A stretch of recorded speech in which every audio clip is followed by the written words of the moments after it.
오늘 본문의 말씀은 여기에 있는 것처럼 다니엘서 4장 19절에서 37절까지 말씀입니다. 오늘 말씀을 통해서 하나님은 교만한 자를 반드시 꺾으신다 라고 하는 것입니다. 그래서 이 교만한 자를 하나님께서 얼마나 싫어하시는지, 사실 교만이라고 하는 궁극점은 하나님을 대적하고 그리고 하나님 앞에 불순종하는 이제 이 교만이죠. 사단이 교만함으로 인해서 그가 쫓겨나면 당했던 것처럼 이 교만이라고 하는 이것이 결국에는 하나님을 무시하는 이런 사람의 마음의 어떤 행태이기 때문에 하나님은 교만을 반드시 꺾으신다. 그리고 그 교만한 자를 쳐서 낮추시는 것이 하나님의 또한 은혜이다라고 하는 것을 오늘 통해서 보게 됩니다. 다니엘이 한동안 놀라며 마음으로 번민하는지라. 이제 꿈을 이제 해석하고 그 해석의 내용들을 보면서 다니엘이 마음의 번민을 하죠.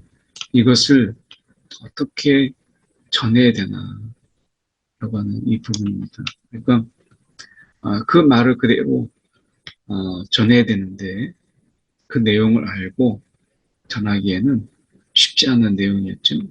그래서 꿈과 해석으로 말미암아 번민하게 됩니다. 그러나 이것을 다니엘이 이렇게 이야기하죠. 그 꿈은 왕을 미워하는 자에게 응하며 그 해석은 왕의 대적에게 응하기를 원하나이다.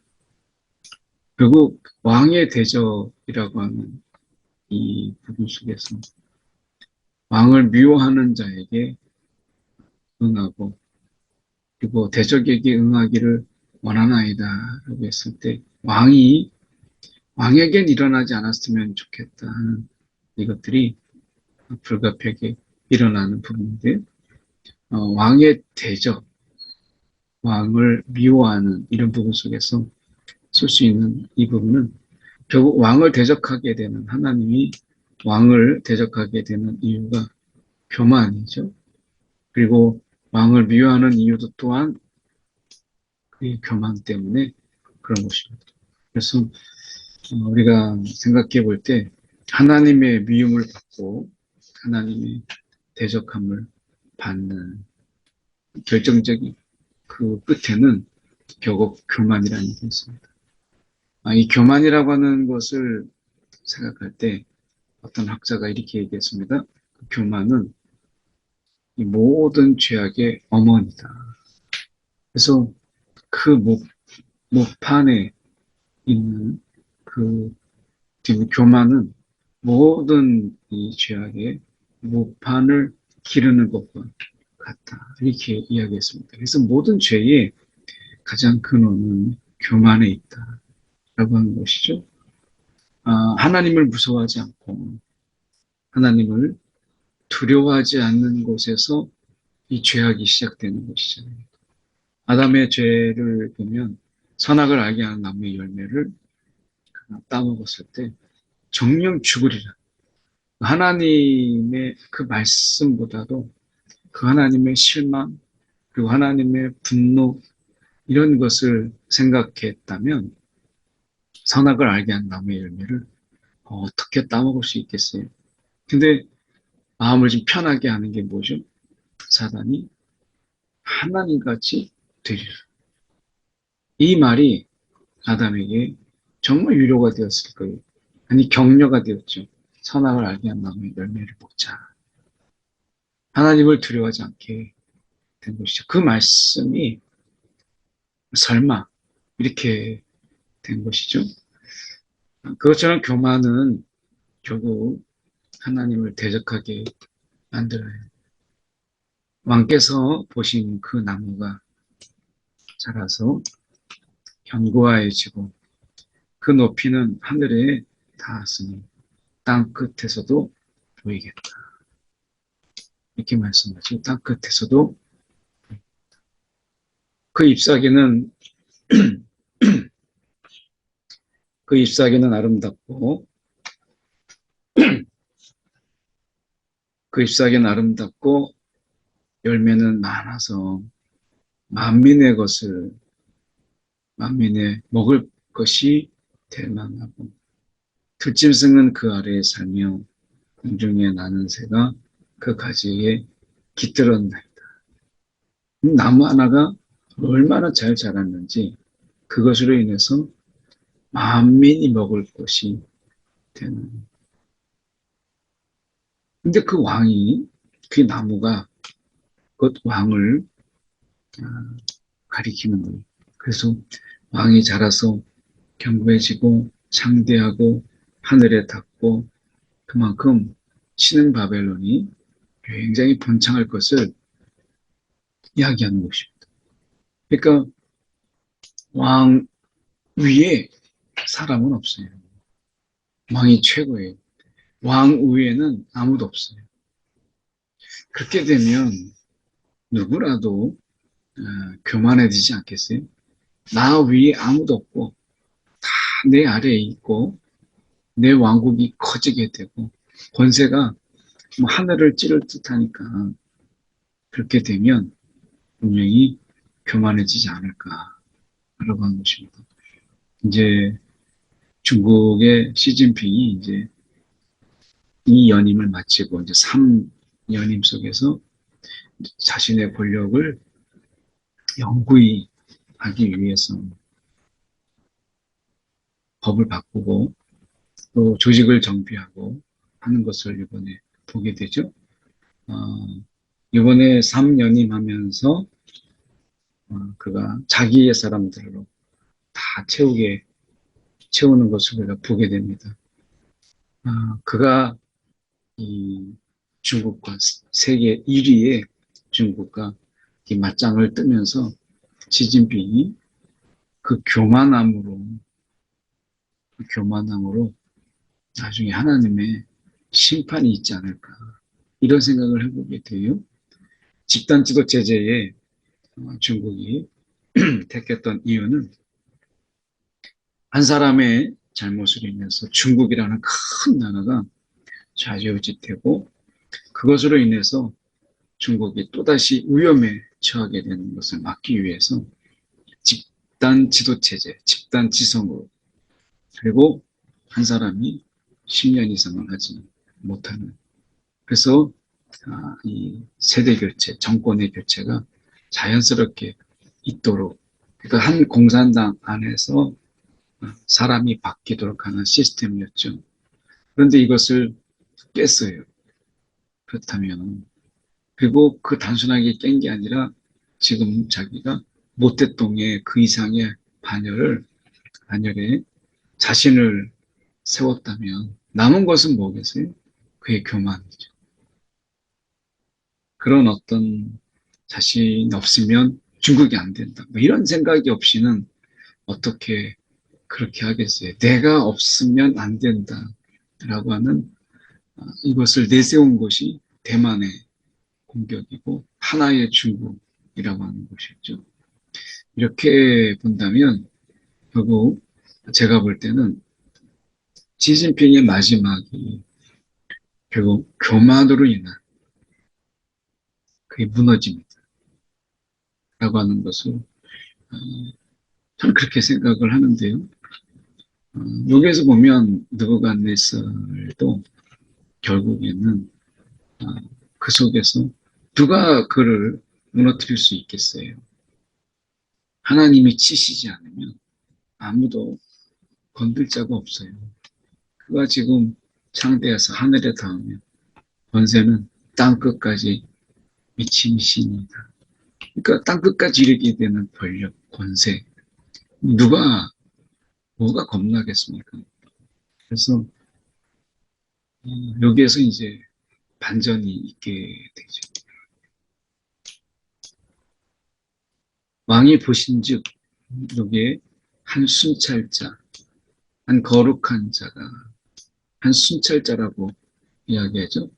아무도 이런 인간의 세상에서는 이 왕을 컨트롤할 수 있는, 어쩌면 이 왕에 대해서 절제하게 하고 겸손하게 할 자가 아무도 없죠. 그래서 세상의 한 순찰자요, 그리고 거룩한 자이신 그분이 하늘에서 내려와서 이르기를 그 나무를 베어버리라, 베어 없애라, 이렇게 말씀합니다. 그 나무를 아무도 벨 자가 없는데 그 나무를 베어 없애라 라고 말씀합니다. 그러나 그 그루터기는 땅에 남겨두고, 이게 하나님의 훈련이죠. 교만을 훈련하고, 그리고 하나님께서 그를 겸손하게 하시는, 교만을 치신 이유가 뭐겠습니까? 겸손하게 하나님을 인정하다. 그래서 그 그루터기는 남겨놔요. 하나님이 벌하실 때의 특징이 그것이죠. 남은 자를 남겨두시는 것처럼 이스라엘의 남은 자를 통해서 결국에는 하나님이 이스라엘을 회복시키신 것처럼 오늘 이 그루터기를 남겨둠으로 인해서, 그리고 새와 놋줄로 동이고 그것을 들풀 가운데 두라. 그것이 하늘이 세졌고 들짐승과 더불어 제 몫을 얻으며 7대를 지내야 하였나이다. 해석은 이러하니다. 지극히 높으신 이가 명령하신 것이 내 주 왕에게 미칠 것이다. 왕이 사람에게서 쫓겨나서 들짐승과 함께 살며 소처럼 풀을 먹으면 하늘 이슬에 젖을 것이요. 잘 데가 없어서 결국에는 노숙한다는 거잖아요. 하늘 이슬에 젖을 것이다. 집이 아니라 그냥 들판에서 이렇게 되는 거죠. 이와 같이 7대를 지날 것이라. 그때에 지극히 높으신 이가 사람의 나라를 다스리며 사람의 나라, 그의 뜻대로 누구에든지 주실 줄 아신다. 그러니까 이게 교만인 거죠. 하나님이 나에게 이것을 맡기셨구나. 이런 청지기의 심정으로 그가 감당했어야 되는데 어떻게 한 거예요? 내가 아니면 누가 할 수 있겠느냐부터 시작해서 어떻게 하면 자신이 모든 것을 다 할 수 있는, 거의 이제 남은 것은 신밖에 없어요. 이 느부갓네살에게 남아있는 것이 뭐겠습니까? 결국 신이 되는 것 외에는 우리가 무슨 말을 할 수 있겠습니까? 그래서 이 그루터기를 남겨두라 하였은지 하나님이 다스릴 줄을 왕이 깨달은 후에 왕의 나라가 비로소 이제 견고해질 것입니다. 이렇게 이제 이야기하고 있는 것이죠. 그래서 말씀 속에서 보면 이 왕의 나라를 견고케 하기 위한 하나님께서 이 7년의 어려움을 주는 것이죠. 그런즉 왕이여 내가 아뢰는 것을 받으시고 공의로 행함으로 죄를 사하시고 공의로 가난한 자를 긍휼히 여김으로 기도했습니다. 그러니까 지금 이 다니엘에게 지금 어떤 이야기를 하고 있는 거예요?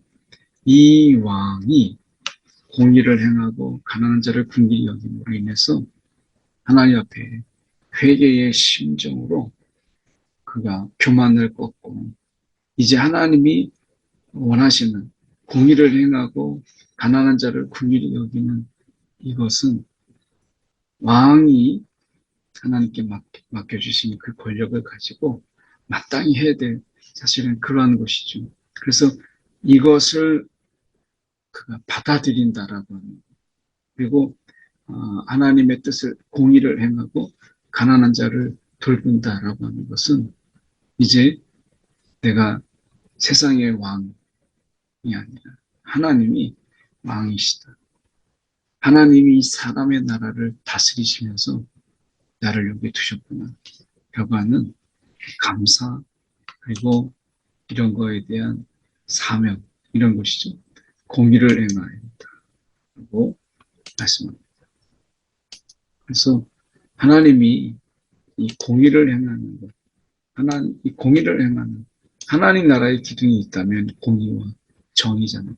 그 공의를 행함으로 인해서 하나님의 마음을 그가 헤아리는 것이죠. 가난한 자를 긍휼히 여기는 것. 이것은 하나님의 기뻐하실 만한 일이잖아요. 가난한 자를 긍휼히 여기고 공의를 행함으로, 이 공의를 행함으로, 그러니까 여기서 공의를 행하고 가난한 자를 긍휼히 여기는 이런 부분이 행위를 이야기하는 것처럼 보이지만, 그러나 이 속에서 정말 하나님을 인정하고 회개하지 않으려, 그러니까 단순하게 어떤 그들이 이 느부갓네살이 보여준 이 모습이 단순한 일시적인 모습이 아니라는 거죠. 그래서 하나님께서 이러한 행위를 이야기할 때 그 뒤에는 하나님에 대한 이 경배, 이 경배의 마음이 그에게 없으면 어떻게 이것이 가능할 수 있겠어요? 그래서 여기서 하나님 앞에 겸손하고 하나님을 경배하고, 하나님을 경배하는 게 결국 겸손이죠. 그래서 왕의 평안함이 혹시 장구하리다. 이것 없이 하나님이 마지막 기회를 주시는 거죠. 이 기회가 1년의 시간입니다. 그래서 12해, 여기서 12해라고 하는 말씀이 그걸 보여주고 있죠. 12달이 지난 후에 이렇게 말씀합니다. 그러니까 하나님이 다니엘을 통해서 그 꿈을 해석하신 이유가 무엇이겠어요? 하나님이 너의 교만을 꺾기 위해서 바로 이렇게 시작한다가 아니라 하나님이 지금 1년이라는 시간을 느부갓네살에게 하나님이 주신 거예요. 기다리신 거죠. 1년이라는 시간. 근데 그 시간을 이 느부갓네살이 허송세월을 보시면, 나 왕이 말하이르되 이 바벨론은 내가 능력과 권세로 건설하여 나의 토성으로 삼고 이것으로 내 위엄의 영광을 나타낸 것이 아니냐. 그러니까 지금 이 느부갓네살이 자부심이 대단한 거예요. 느부갓네살. 그래서 이 큰 바벨론은 내가 능력과 권세로, 내가 라고 이야기하기 시작합니다. 내가 건설하는 나의 도성으로 나의 위엄의 영광, 이렇게 이야기합니다.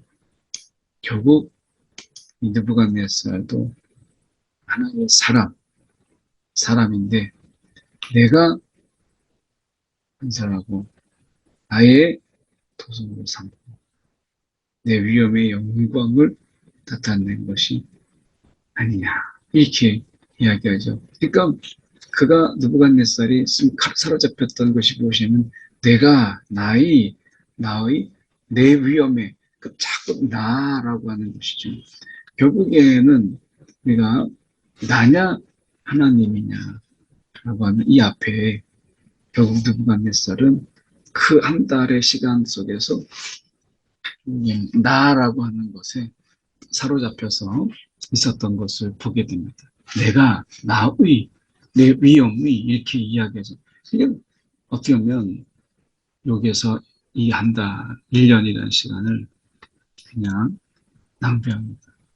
이 말이 아직도 나의 왕에 있을 때 하늘에서 소리가 내려이르되 내 나라의 왕위가 내게서 떠난, 내가 사람에게서 쫓겨나서 들짐승과 함께 살면서, 들짐승과, 그러니까 그의 교만이 하나님 보시기에 지금 사람이 아닌 거예요.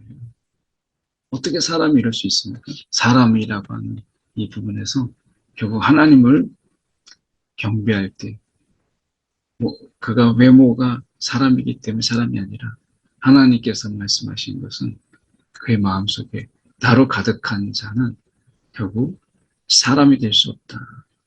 그게 결국 들짐승의 심령이 아니겠나라고 하는 것이죠. 그래서 소처럼 푸른 뜻 먹을 것이요. 이와 같이 7대를 지내서 지극히 높으신 이가 사람의 나라를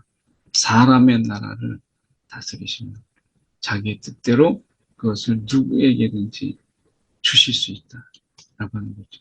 이 누구에게든지라는 말이 느부갓네살에게 굉장히 아픈 말이에요. 이것은 자신은 나이기 때문에 이 정도 했다라고 하는 것인데 하나님은 너 말고도 누구에게도 줄 수 있는데 그것을 너에게 주었다라고 하는 부분 속에서 이것은 그가 감사해야 돼. 하나님께 정말 머리 숙여야 돼. 누구에게든지. 그것이 지금은 느부갓네살. 누군가는 해야 되는데 그게 너였다면 느부갓네살은 이 일을 위해서 감사했어야죠. 그런데 지금 그가 교만하여서 그 뜻을 알지 못하고 그러고 있는 것이죠. 그래서 바로 그때에 이 일이 느부갓네살에게 응함으로 사람에게서 쫓겨나서 소처럼 풀을 먹으며 뛰면 미친 거라고 볼 수도 있죠. 갑자기 그가 미쳐서 결국에는 도저히 궁 안에서 돌볼 수가 없으니까 쫓겨나서 소처럼 풀을 먹을 수 있도록 이제 그가 궁중에서 축출당한 것이죠. 그래서 어떻게 보면 느부갓네살이 지금 사람에게서 쫓겨났다라고 하는 것은 어떻게 보면 그가 미친 사람처럼 풀을 먹고 막 몸에 하늘이 이제 젖고 그러니까 밖에서 막 미친 사람처럼 수염도 깎지 않고 막 그러니까 머리털이 독수리 털과 같이 자라고 손톱이 새 발톱 같이 되었더라. 아무도 그 전에 어떻게 했어요? 손 다 마사지 해주고 뭐 손톱 해주고 뭐 이발도 어떻게 다 그냥 늘 기다리는 자가 있지 않았겠습니까? 그런데 지금 이 느부갓네살이 세상의 용어로 얘기하면 미친 거예요. 갑자기 그가 미쳐서 사람에게서 도저히 살 수 없고 소처럼 풀을 먹고 뭐 자기가 다른 짐승인 것처럼 풀을 먹고 어떤 깎지도 않으니까 손톱은 새 발톱같이 되었다. 갑자기 미치게 되니까 이 느부갓네살이 사람의 세상에서 쫓겨나게 됐어요. 자, 사람을 지배하고 사람의 나라에서 왕으로 듣던 그가 사람들에 의해서 쫓겨나서 이제 짐승의 취급을 받는 이런 모습이죠. 그 기한이 차요. 7대라고 하는 이 기간을 차서 느부갓네살이 이제 하늘을 우러러보았던 내 총명이 다시 내게로 돌아오고 하나님이 총명을 다시 그에게 주었죠. 그래서 내가 여기서 중요하죠. 내가 지극히 높으신 이에게 감사하며 영생하는 일을 찬양하고 경배하였나니 이제 비로소 느부갓네살은 이제 하나님을 두려워하는 겸손의 왕이 되죠. 그래서 그의 나라는 대대에 이르리로다. 땅의 모든 사람들을 없애는 것 같이 여기시며 하늘의 군대에게든지 땅의 사람에게든지 자기의 뜻대로 행하시고 자신이 뜻한 대로 행하실 수 있는 유일한 분은 하나님 외에는 없어요. 그의 손을 금하든지 혹 이르기를 내가 무엇을 하느냐고 할 자가 아무도 없다. 하나님에게 이렇게 묻는 자가 어디 있어요? 그때 내 총명이 돌아왔다. 이 부분은 던지는 메시지가 크죠. 오늘도 회개하고 하나님을 의지하고 하나님을 경배할 때 하나님은 우리를 총명하게 하시고 우리 가운데 영적 권위와 위엄을 우리 가운데 주시고 세상의 빛으로서 살아가게 하시는 것이죠. 그래서 내가 내 나라에서 다시 세움을 받고 시극한 위세가 내게 더하였느니라. 만약에 여기서 말씀을 생각해 볼 때 지금 이러한 상황이 사람에게서 쫓겨나는 상황. 그렇다면 이 7년의 시간 동안 누군가가 나쁜 마음을 먹고 권력을 빼앗기 위해서 했다면 암살을 할 수 있는 사람. 또는 그 먹는 것에 몸에 좋지 않은 것을 넣어줌으로 인해서 죽을 수도 있었던 그거 아니겠어요? 그러니까 7년 동안 누군가는 대신되지 않았겠어요? 그 7년을 하면서 그 얼마나 욕심이 났겠어요? 탐욕이 있지 않았겠어요? 근데 느부갓네살이 죽지 않도록 하나님이 지켜주셨고 그의 나라가 다른 사람에게 빼앗기지 않도록 지켜주신 하나님. 결국 느부갓네살은 하늘의 왕을 찬양하며 신성하며 경배하는 하나님. 그래서 이 느부갓네살을 통해서 하나님은 이 교만함에 대해서 기필코 낮추시는 그 하나님. 오늘 우리 하나님께서 교만을 꺾으신다. 라고 하는 것을 살펴보면서 오늘도 하나님을 경배하고 요거 예배하는 것이 우리가 사람으로서 살아가는 비결이라는 것이죠. 그래서 예배 속에 우리의 생명이 있고 예배 속에서 우리의 존재에 의미가 있다라고 하는 것입니다. 이 시간 우리가 한 1분 정도 예배를 생각하면서 우리가 드리는 예배, 하나님을 경배하는 그 마음 잊지 않게 해달라고 함께 이 시간 예배를 위해서 기도하겠습니다. 사랑에 많으신 하나님 아버지 감사합니다.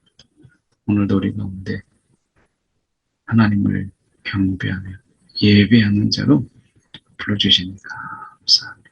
오늘도 우리가 무엇이 가운데 이 땅에서 자고하고 교만하고 때로는 오만하게 살아가는지 돌아보게 하셔서 오늘 하나님 앞에 그 긍휼하신 하나님 앞에 우리가 머리 꿇고 오늘도 하나님 무릎 꿇고 주님 앞에 머리 숙이며 살아가게 하여 주옵소서. 사랑에 많으신 하나님 아버지 정말 감사합니다. 오늘도 우리가 무엇이 간데 우리를 사랑하셔서 회개하게 하시고 또 교만하지 아니하고 겸손함으로 살아가게 하십니다. 예배가 생명임을 알게 하시며 예배를 우리가 온 마음으로 드릴 때 거기에 진정한 축복이 거기에 있음을 우리가 잊지 않게 하여 주시옵소서. 오늘도 겸손함으로 주님을 구하는 귀한 하루가 되게 하여 주옵소서. 살아계신 예수 그리스도를 받들어 기도드립니다. 아멘.